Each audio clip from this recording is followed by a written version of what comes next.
കേരള മനുഷ്യാവകാശ സംരക്ഷണ സമിതിയുടെ വാർഷികത്തോടനുബന്ധിച്ച് പുതുവത്സരാഘോഷങ്ങളും കലണ്ടർ പ്രകാശനവും നടന്നു.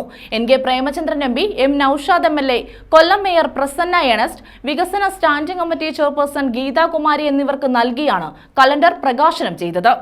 വരും നാളുകളിൽ മനുഷ്യാവകാശ ജീവകാരുണ്യ പ്രവർത്തനങ്ങളിലും കൂടുതൽ അർഹതപ്പെട്ടവരെ സഹായിക്കാൻ കഴിയട്ടെ എന്നും ഈ വർഷത്തെ കലണ്ടർ സ്വീകരിച്ചുകൊണ്ട് പുതുവർഷത്തെ ആദ്യ ഉദ്ഘാടന വേളയിൽ N.K. പ്രേമചന്ദ്രൻ MP പറഞ്ഞു.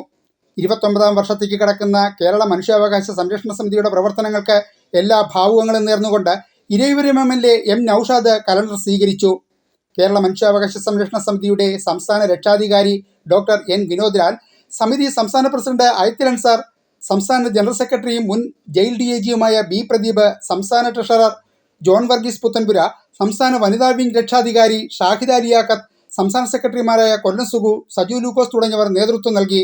സംസ്ഥാനത്തിൻ്റെ എല്ലാ ജില്ലാ താലൂക്ക് തലങ്ങളിലും വരും ദിവസങ്ങളിലും കലണ്ടർ വിതരണം ചെയ്യുമെന്ന് സംസ്ഥാന അധ്യക്ഷൻ അയത്തിൽ അൻസാർ പറഞ്ഞു. News bureau, കുട്ടിയം.